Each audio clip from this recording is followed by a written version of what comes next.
Dennis Leary, you are about your new show, Sex and Drugs and Rock and Roll, is about to premiere on FX. I was curious as to what was the genesis of this idea where you wanted to play this druggy ex-punk rocker.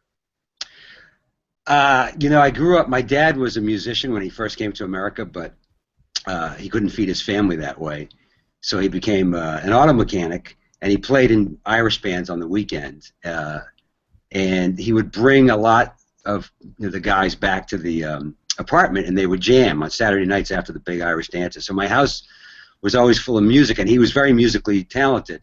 And he didn't really have to force it on us. He wanted me to play the piano or the accordion, which I hated.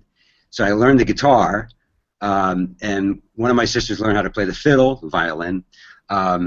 And the house was always full of, like, my dad was a big Beatles fan, and he played Frank Sinatra, Louis Armstrong, and the Rolling Stones in the course of an hour in the house growing up. So I was very aware of music as a kid. And when I was in college at Emerson College, I was in a theater group, and we did original shows called the Emerson Comedy Workshop, and we had a band because we also had original music, and those guys all became professional musicians, and they dropped out of school or when they graduated, went into big rock bands. And most of those rock bands didn't last, but they were guys like my tech advisor, Adam Roth, on Sex and Drugs and Rock and Roll. He was in the Jim Carroll band. He was in the Del Fuegos. The guy who's my drummer in my comedy band, and the guy who taught Bobby Kelly how to play drums for the show, used to be with Ozzy Osbourne. So these guys, they've been my friends for 35, 40 years now. And so I was acclimated into their music scene in New York and Boston. And it always sat in my head that it would be really great to do a show about rock and roll. Now, as time went on, I did other things. And then towards the end of Rescue Me, I wanted a tour. Instead of doing a press tour, I took out myself, Adam Ferrara, who was in the cast, and Lenny Clark, who was in the cast. They were also comedians. And we did a Rescue Me comedy tour. We did about 20 cities. We did press for the show. We raised money for my Leary Firefighters Foundation. And we brought my band out, because I have to sing the asshole song at least, or otherwise the audience is very disappointed. And in the course of that 20-city tour, this is 2008, I think, or maybe 2010, everybody went from being great friends in the band to starting to get on each other's nerves, and then starting to complain about the backstage rider, and then starting to complain about, well, why did you let Adam have a guitar solo last night? And I was like, well, because I thought it was funny. He was doing a takeoff on, like, guitar solos. And my drummer was like, well, I could do a funny drum solo bit. And the bass player was like, I could do a bass solo bit. And I was like, oh, my God, that's right. I forgot. Like, every band is so dysfunctional, like a dysfunctional family. And that's where it popped into my head that if I was going to go back to TV, it would be really fun to just get a band, one that hadn't really been famous, and stick them together in a series, because it doesn't get much more dysfunctional than that, and they're all codependent on each other. You have to have all the guys in the band to keep the band going. Yeah, I was set the screener and I saw that. And that one moment I remember from that episode number 4, which I think viewers will get a big kick out of, is everybody going, well, he gets a guitar solo, I could do a drum solo, Yeah. It's like you're not Steely Dan, you can't do that. This stuff really goes on too. People don't understand, like, it goes on forever. If we think that Mick and Keith, even though the Rolling Stones look like they're getting along better than ever, that there isn't occasionally conversations backstage about, who's going to wear what, or who's going to be in the spotlight at the beginning of the show. It's human nature. It's human nature. Yeah, I'm guessing with that one, the only person who's cool with being in the back is Charlie Watts, because I've never heard him say anything. Exactly. This is also very embracing of, I want to say, punk rock music. Have you? I'm not as familiar with your connection to it. Do you have a special connection with that, a personal connection with that specific genre of music? No, I mean, I don't. I did because my favorite songs, the song, if I made a list right now, and I actually had to make it recently for some, one of these interviews, like the 10 songs that made a difference in my life, it made me realize, although I was always aware of it, like I love rock and roll, and the thing I love about rock and roll is a great 3-minute or 4-minute song, right? That's what I always fell in love with. I didn't like progressive, rock and roll. I love The Who. It's one of my favorite bands of all time, if not the second. I think it's the Rolling Stones and The Who for me. But I didn't like Tommy. I didn't like Quadrophenia. So that in the 70s, thank God, when singer-songwriters and progressive rock and all that, as I like to call it, hippie crap was happening, I was fortunate that I found David Bowie, and then the New York Dolls, and then the Ramones to get me through the bulk of the 70s. I'm really a 3-minute rock and roll guy. So to me, it was never about punk or new wave or labels. It was just about pure music. It was just about the song itself. Like if I think of the Clash now, I always think of 2 songs: Guns of Brixton and London Calling. I don't know why those are my 2 songs. Those songs will stay with me for the rest of my life. I wanted the Heathens to be like the Replacements, who were this amazing band who one time I saw play for 3 hours, and then the next time I saw them, they played literally 3 songs, got into a fight, and left the stage and never came back. And actually, that gig was as exciting as the 3-hour gig in a way. But the Replacements were one of those bands that, if they had lasted, they'd still be considered just a great rock and roll band. So like Nirvana. Nirvana was called grunge. I never saw them as grunge. I just thought they were a great rock and roll band. If they were still together and Kurt Cobain was alive, they'd just be a great rock band. But to me, if you want to call it punk or you want to call it new wave, I'm still about a great 3-minute song. I'm not really interested in anything that's 7 minutes long. Not that I'm not saying no, all the way down the line. But when I see 7 minutes on a track listing, I'm like, oh, dude, anything getting up towards between 4 and 5 minutes, I kind of, I start to lose my interest a little bit. Baba O'Reilly is about as long as I want a song to go. Yeah, and with that one, that opening is, you're like, oh, here's where, no, okay, so it's just a bit longer. No, yeah. Okay, here's it. No, just a bit longer. But it's okay. I just think that's so. One of the interesting things about this, not only are you acting and writing the show, but you're also stepping into the director's chair now. What was that experience like doing that? Because did you direct episodes of Rescue Me? I can't remember. No, I didn't have to because I had Peter Tolan, who was my co-creator. He directed almost half of all the episodes of Rescue Me, which, if you think about it, it's about 90 episodes. He did about 45 or 50 of them. And most of the other directors I had on that show were guys that I had worked with before. So I never felt the need. And it was great for me to have Peter, because if I came off camera to ask how that scene just was, I knew I could always trust Peter's opinion. He would tell me the truth. We need to do it again. You sucked, or you were okay, or whatever it might be. In this show, I just needed, for the first year anyways, I felt like I needed to get the story. Peter was unavailable. I always call Peter first. I call Evan Riley second. Peter was working on the Jim Gaffigan show and this other thing with George Clooney, and Evan was working on Ballers.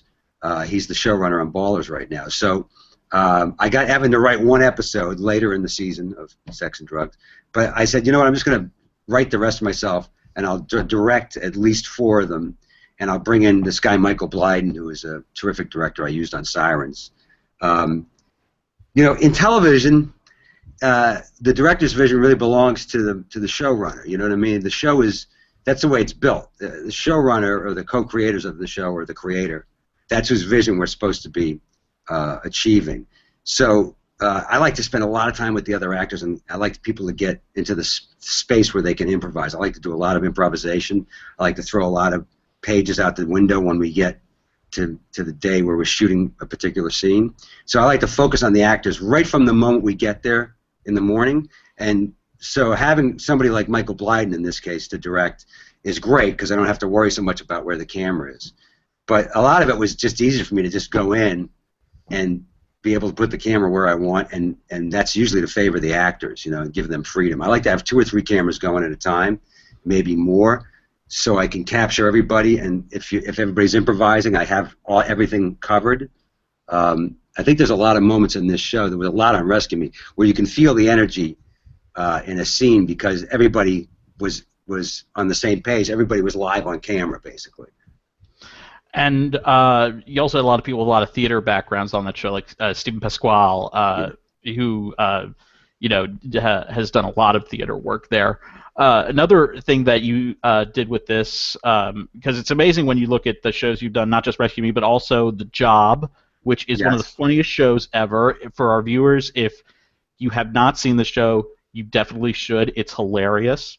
You were writing songs for this. What was that process like? Did you have a panicky moment where you're going, "Oh, holy crap! I have to write music for this now"? Yeah, as a matter of fact, as we speak, there's a level of anxiety right behind my eyeballs in case the show gets picked up for season 2. I've got to have more music ready. So, without any knowledge about whether or not we're going to get picked up or not, my songwriting partner Chris Phillips and I have been discussing where season 2 would fall and what kind of music, what particular types of songs we would need, because you have to have a head start on it. And we started, like, for the pilot, I wrote the theme song and the song Animal that Liz Gillies' character sings before I started actually physically writing the pilot. I had the pilot outlined. But I wanted to nail the sound of the band first. And what we did last season was we went into, right before filming, we spent 2 months. Chris and I spent about 3 weeks in my office and at his apartment and my apartment, just going through our song ideas and making demos. And then we went into the studio for a month solid with the musicians and Elaine Hendricks, who also sings, plays Ava, and Liz Gillies. And that's where, to me, see, the songwriting part of it is secondary, because I write, there's a couple songs I wrote on my own in this, but I wrote most of the songs with Chris Phillips, and then really it's the band. It's hiring the right musicians to get into a room. I had Greg Dooley and essentially all of the Afghan Wigs, except for John Curley, the bass player, in the studio for a solid 8 days to work on the old Heathen songs so that I could get that sound down. And then I had my band, which again is made up of great musicians, in there for a solid month to do the rest of the songs for the rest of the season. So that creative process is, in some ways, the easy part is coming up with the idea for the song or the harmony or the bridge idea, and those musicians make it come to life. And with Liz Gillies singing, I mean, you can probably hear it on the show. A lot of her vocals are live. When she's in the studio, it's like a good actor can make a so-so scene great, and a good singer can make a song that might not necessarily be working and turn it into something really great. So they deserve a lot of the credit. And I will say our screener also came with an audio CD of some of the songs from at least the first 5 episodes, and the songs are fantastic. Oh, good. But I don't know if you could trust my opinion on that. 3 of my favorite musical acts are Steely Dan, Peter Gabriel, and yes, Radiohead. So listen, I like Radiohead. You crap on them so much in the show. I know, but I love Radiohead. And by the way, I love Morrissey.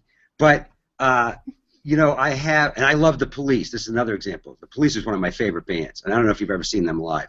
I saw them live twice early on when they first came to America. They're an unbelievable band, but you know, I still have that thing. It goes back to what we were talking about earlier. I love Radiohead. Now, at a certain point, OK Computer, which I loved, right after that, it starts to veer into, you know, very, very experimental rock and roll, and I start to go, guys, wait a minute, and you know, in my opinion, anyways, they lose the plot. They lose the reason that I was there to begin with. I still have great faith that they'll maybe veer back.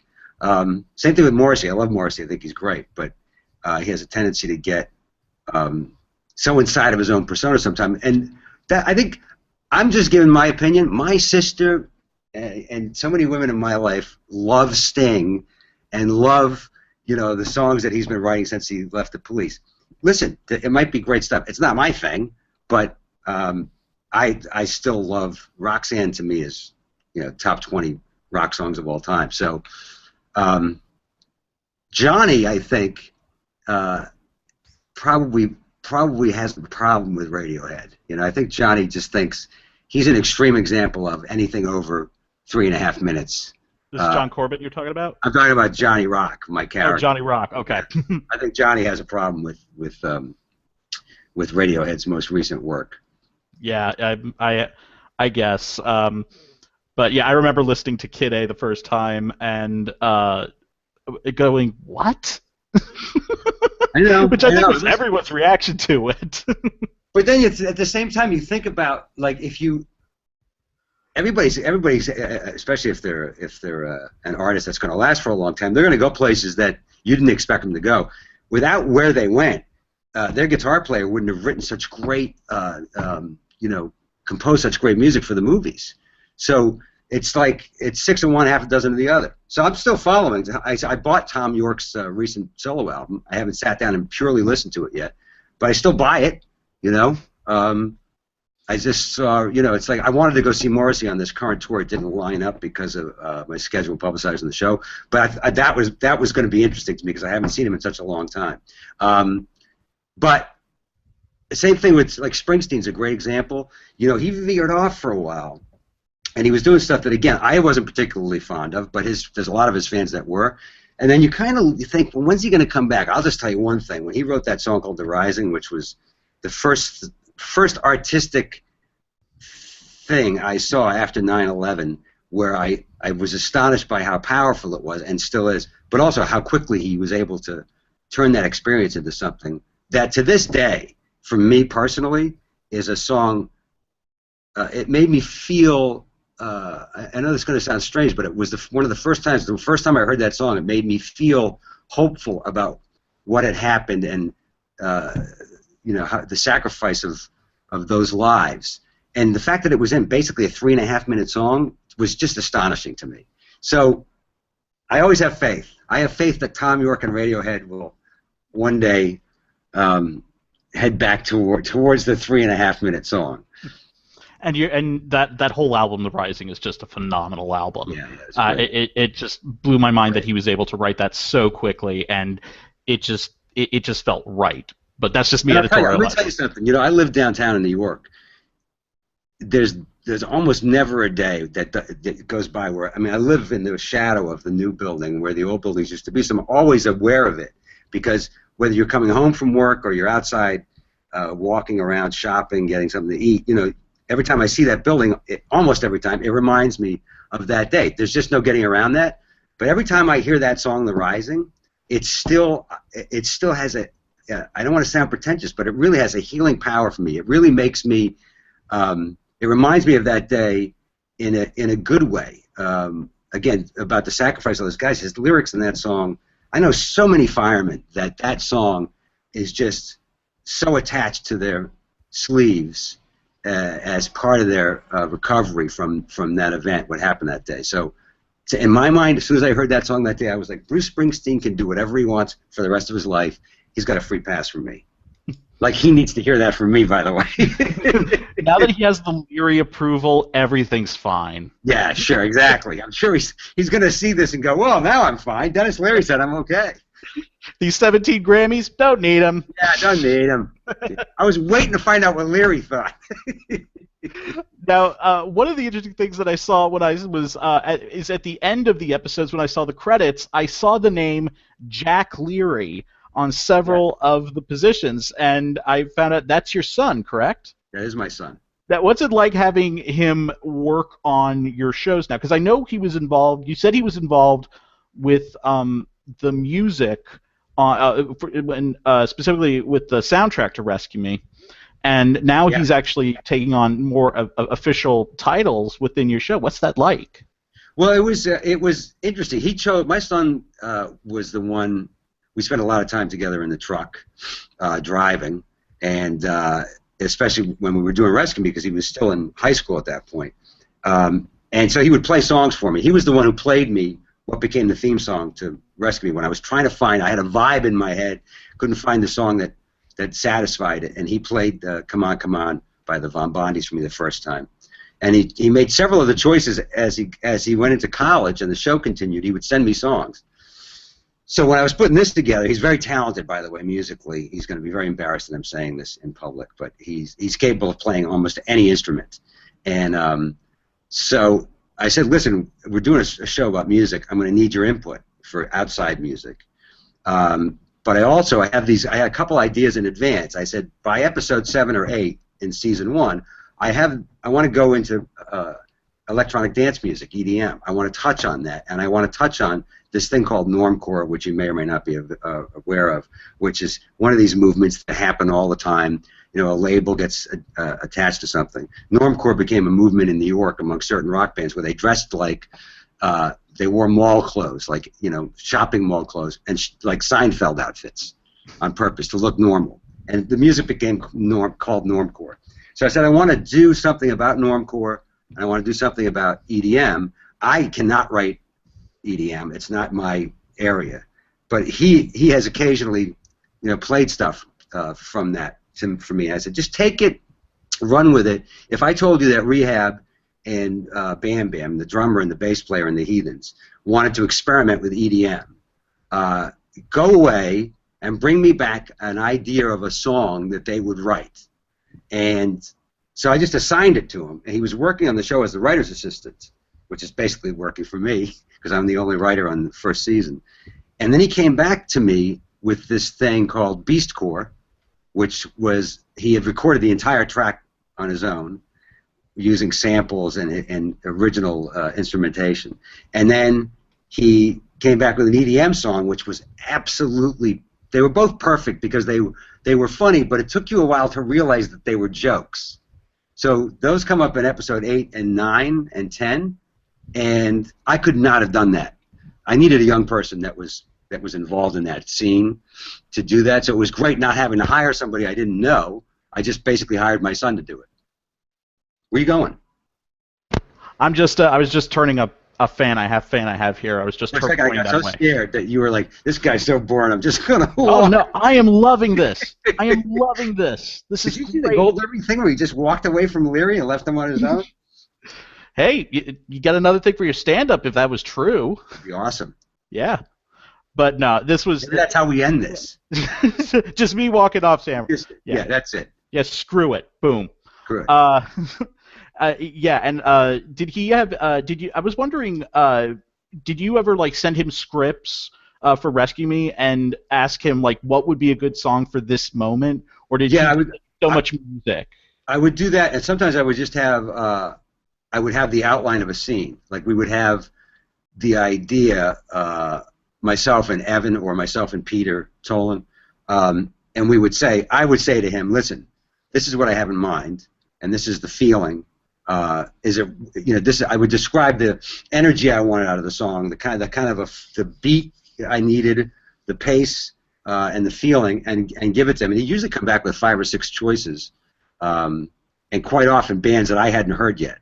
So my kids have both been, my daughter and my son. My son's 25, my daughter's 23. They're conduits for me to new bands that I don't necessarily have on my radar, which is great because I love listening to a lot of new music, and they'll just go, Dad, you got to hear this, or Dad, I think you might like this, or sometimes it's just like we're together and I overhear something they're playing, you know, and I go, what is that? And they go, oh, it's this new band, blah blah blah. And sometimes it's vice versa. Actually, I sometimes turn them on to really great old tracks that they were unaware of, and I go, you probably haven't heard this, but you're gonna like it. Well, the one I always like was the use of the song Bonnie Bray during that fight scene between you and Dean Winters, that in that episode of Rescue Me, where you find out your brother is sleeping with your ex-wife. That song is one of my favorite songs of all time. Not just because of that episode. I put it in that episode because of it. The first time I heard that song, I must have listened to it 10 times in a row. You know. Yeah, and that's just a great use of that. One other thing that I found is we have there's a running theme between, at least in Rescue Me and with Sex, Drugs, and Rock and Roll. Obviously, it's in the title. Is dealing with addiction, and yes. In both of them, you deal with it in a very, very humorous way. I'm just curious as to why what has led you to deal with addiction in both of these programs. I don't know. I mean, the reason I did it on Rescue Me was. A couple, you know, a lot of those characters in that show were fictionalized version of guys that I knew that were really firefighters in New York and had lived through 9/11. And my character was kind of a combination of these two guys, these two friends of mine. But you know, I was also aware, especially with 9/11, at that time, a lot of guys who had quit drinking for various reasons that I knew, who were firefighters, went back. And it was sort of I hate to say this, but it's true, it was a forgivable circumstance. It was hard to tell somebody that close to what had happened who had survived what they could or couldn't do to dull their pain. That was part of what made me interested in doing the series, was watching a character have to deal with the addiction, and the addiction was something he was using to deal with his pain, his you know, his survivor's guilt and everything else. Here it's a little bit different, and it's, you know, if we got picked up, I kind of know where I'm going. This guy, I don't know if Johnny, he's already in the course of season 1 given up, you know, in his mind a huge thing, because he says to his daughter, I won't do cocaine anymore. Even though a 50-year-old man doing cocaine is insane. The only place that would be acceptable is in rock and roll. So he's already made this sacrifice. And I look at him the way I look at Keith Richards, because everybody in the Rolling Stones gradually over time has gotten clean. Mick Jagger is a guy that started living a healthy lifestyle 25, 30 years ago. Obviously takes care of himself. Ron Wood quit drinking a couple years ago. He's sober now. Everybody, a lot of guys in rock and roll, Eric Clapton, we can bleed off from there, have guys that have gotten clean and survived. And there's Keith. Now, Keith clearly has adapted, and it probably never parties the way he used to. But I'm interested in that old school, you know, it's that question that comes up in episode 2. Can you write a song, you know, as a rock artist? Can you still be creative without the chemical assistance, without living the rock and roll lifestyle? I personally believe that it's absolutely, I don't care what, if we're talking about painting, acting, music, anything creative, the only drug I would allow anybody to have anymore is caffeine, because everything else just clouds. Listen, I'm just speaking from my own point of view. I think it's just, you're fooling yourself if you think it helps you.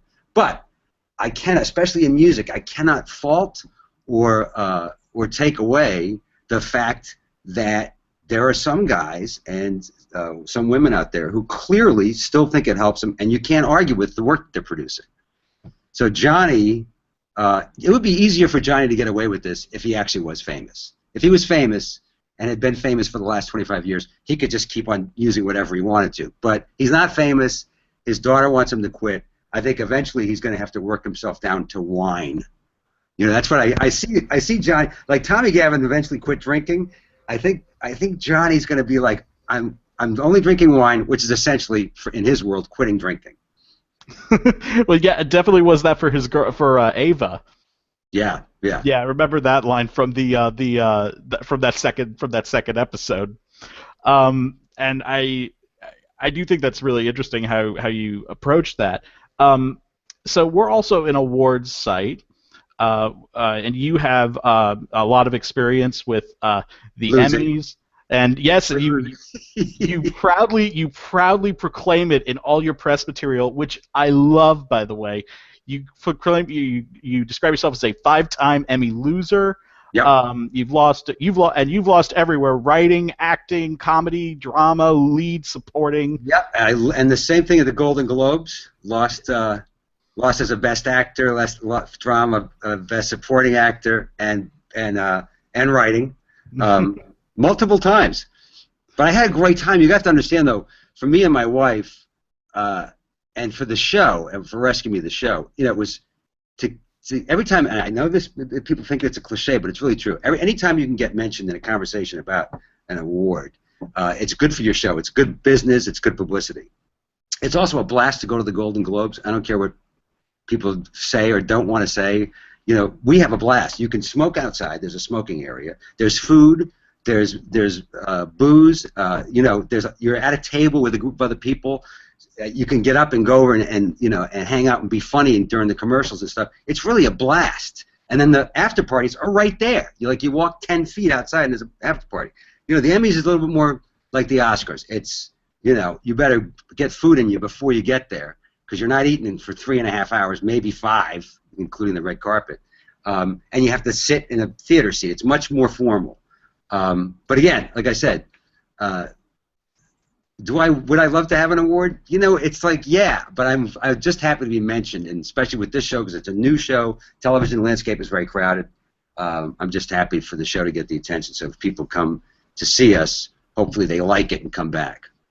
Now, also, before we started this chat, you were talking about a moment you had, I believe, at the '08 Emmys with you and Kevin Spacey. Could you Yes. just tell that moment again? So I'm trying to remember the sequence of events now, but it was probably my fourth or fifth time there. The first couple times I'd been there as a writer with Peter Tolan, and then I think the second time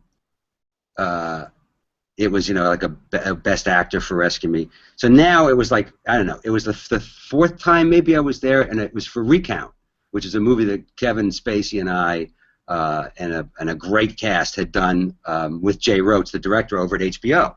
So we got, you know, and they seat you according to, you know, your category or whatever. So Kevin and I were kind of close together, and at the time Kevin was still smoking, and the new theater was where we were, you know, the place had just opened up, and they had security people that would take you outside if you wanted to smoke. A lot of people were doing that. If you had to go to the bathroom and you wanted to go backstage instead of the main bathroom, whatever. So during a commercial break, Kevin and I went out a couple times, and we came back in, and it's like the third time we went out, we walked by this room, and the door was open, and I'm not kidding you. It was a sizable table. It was from the doorway. It was only about an arm's length in, 60 Emmys. And those are the Emmys they give out. They don't have your name on them. You get your name put on them at the governor's ball afterwards. So literally, it's a table full of Emmys that could belong. I could have gotten two and given one to you, and you know what I mean? Like, they're just there. So Kevin and I stopped and looked at them, and we were both like joking around, like, well, we could just grab an Emmy and go out the back. If we had our driver pick us up, we both get an Emmy. You know what I mean? So we laughed about it. We went outside, we smoked, we came back in. But now I'm just. It's like when I go to Mike Fox's house, he's got, I'm just going to make up the number, but it's not far off. In his office, he's got 6 Emmys. And sometimes we're just sitting around in his office hanging out, and you look over here, and there's a bookcase, and there's 6 Emmys. And I always say, whenever it comes to my mind, I go, dude, can I have one just for, like, give it to me for 2 weeks? And he's like, no. And one of the Emmys is for Rescue Me, you know? That's right, So, yeah. Yeah. No, here's what you need to do. Now, I know you're good friends with one Jonathan Stewart, Yes. formerly Jonathan Stewart Leibowitz. Yeah, he only keeps one in the office. The rest are at his house. Yeah, but you must hang out. You got to get an excuse to get there sometime. He has so many he wouldn't notice if they're gone. He's got so many that I think he's given some away to family members, and there's still like 12. Yeah, he's won. I just did the counting before this chat. He's won like 18, I think, altogether. And you know he's going to get another one now because it's the last hurrah. Either that or with Colbert. He's still an executive producer. Oh, God. Don't remind me. Don't remind me. I'm going on the last week. Oh, good. I was going to ask that because you are the best guest on that show. Well, I'm glad people enjoyed it, but you know, to me, it's always so funny that people think it's such great entertainment because for us, it's really just two guys. It's what you see on television is our entire relationship for the last 30-something years, almost 40 years, has been even in the morning. If we were at the same place together, sometimes sharing a room, we would wake up in the morning and start arguing. We would argue about baseball, politics, football, hockey, girlfriends, you know. So to be on television with him in the middle of an argument and have people think it's entertaining is hilarious to me. You know, I have no idea what we're going to talk about during that last week, but I know it's going to end up in some kind of argument, and I'm sure he probably has something in mind. I have no idea. Well, he'll probably crap on you the night before, talking about you being Irish or something like that. I'm sure. And the baseball hatred with him is, I'll say, mutual because I'm a Yankees fan, you're a Sox fan, and he's a Mets fan, which makes no sense. Well, listen, it's easier for me to support the Mets than it is the Yankees. But I've always said this, and it gets lost in the mix. It's no fun for the Red Sox to win without going through the Yankees. And the most fun in baseball to me is always when it's the Yankees and the Red Sox, whether the Red Sox win or not. facing off against the Yankees in that key moment in the playoffs. That's just baseball doesn't get any better than that for me. When we won in 2004, I'm going to tell you honest truth. This was not just me, but everybody I talked to that night after we came back and won the final game, Game 7. We had totally forgotten to talk about the World Series. I would be on the phone for 5 minutes with a friend and get off and realize, wait a minute, we still have to win the World Series, because it felt like we just won the World Series, but of course the World Series hadn't happened yet. Yeah, that's definitely true. I remember that. I had a lot of friends that are Red Sox fans, and so I had to be begrudgingly very, cordial after. And I did mean it. I said, if there's any way you guys deserve to win it, that's the way. Yeah.